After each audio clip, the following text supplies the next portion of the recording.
One of the best decisions I ever made during the pandemic was to play Super Metroid. That and playing the Metal Gear series for the first time. I don't know what really convinced me to play the game other than me having nothing to do, but it was completely worth it. Science fiction is one of my favorite genres of fiction, and to have a game taking down badass alien bosses in a badass spacesuit is just awesome. It's considered one of the best video games, not just for the Super Nintendo, but one of the best video games ever. Since I played it back in 2020, I've replayed it 10 times since. Anytime speedruns get recommended, I stop everything I'm doing to go check it out. I've never had a chance to talk about the game in detail though. There's a lot I'd like to talk about in regards to the game, and this is the perfect opportunity to do so. Let's take a look at one of my favorite games ever, Super Metroid.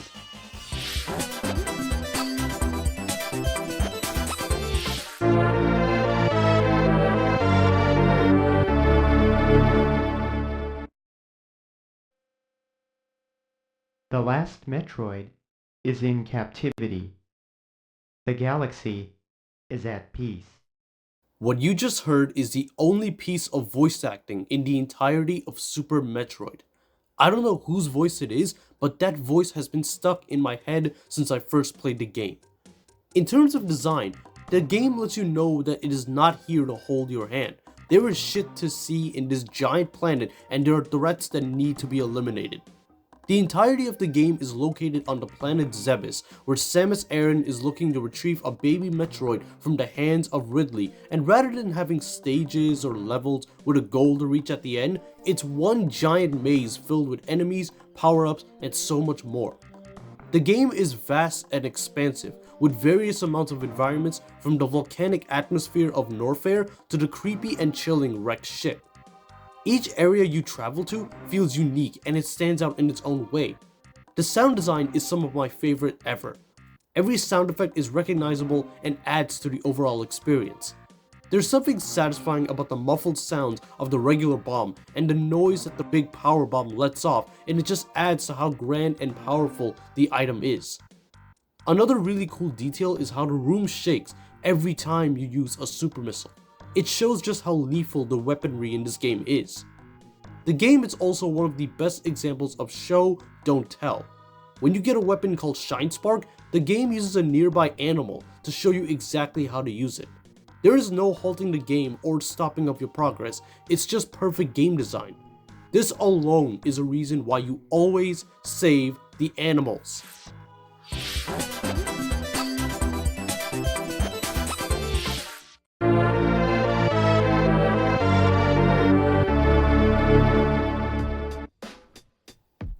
One of the most unique aspects of the Metroid series are its creatures and bosses, and this game is no exception.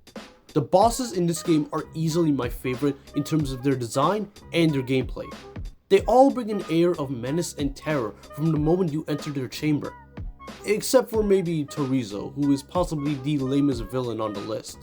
There's not that much that makes him unique. He's a statue that comes to life, spits out tiny meteors, and scrapes the air with his small arms. He's a good first boss, but compared to everyone else that comes after, he's not much. Everyone else's design makes him look cool, and in some cases, downright scary. Kraid has spikes that come out of the orifices on his stomach.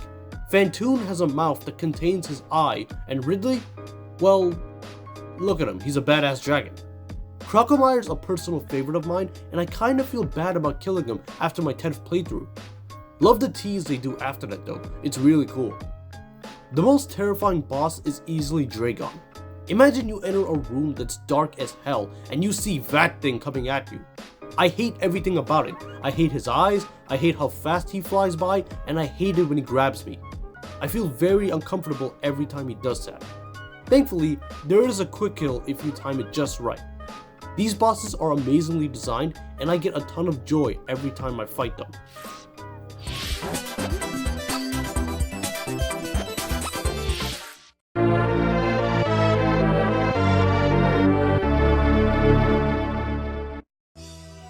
First off, let me get the controls out of the way.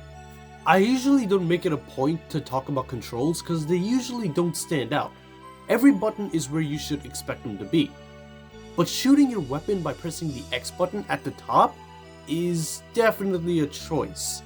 Initially, it seems like a very weird decision to have it up there, but with jump being at A and run being at B, it makes more sense when you actually start playing the game. After a while, you get used to it and it doesn't really bother you anymore. What does bother me though is a little thing called the grappling hook. At some point, you get an upgrade that gets you access to a grappling hook, and it is the most jankiest feeling thing I've ever felt. This is the one part of the game I do not like. Thankfully, you don't need to use the grappling hook for a majority of the areas, you can just get there easily. There's also a ton of other upgrades you can find that are much better than the grappling hook. You start the game with upgrades like missiles, a morph ball, and a basic bomb. This lets you do a technique called bomb jumping, which can let you get to heights never thought possible. There's also the power bomb, which disintegrates everything in its way, leaving nothing behind. I mentioned this earlier, but the sound that comes with the explosion is just otherworldly. It reminds me of Boba Fett's seismic charges. You also get access to high jump boots, which let you do moon jumps, which is a nice addition. Then you get the screw attack, which lets you jump as much as you want, provided you press a button at a certain rhythm. The weaponry and suit upgrades are located in very well hidden places, leaving it up to you and your intuition on being able to locate them. Once you do, the reward is immensely satisfying.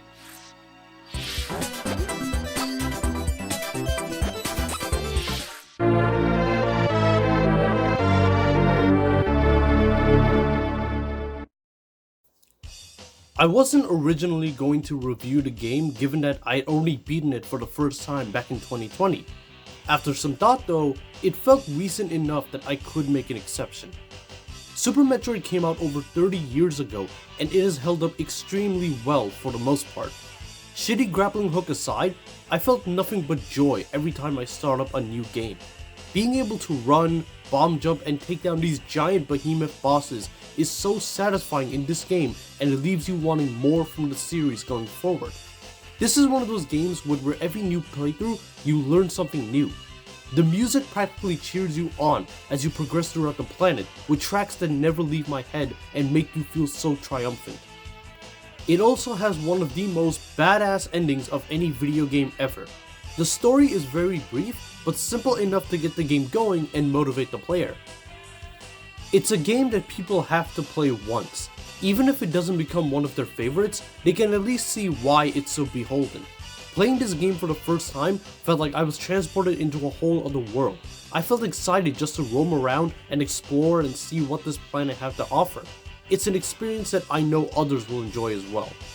With that being said, I'm Jay Samra. Goodbye, sayonara, alvida, peace.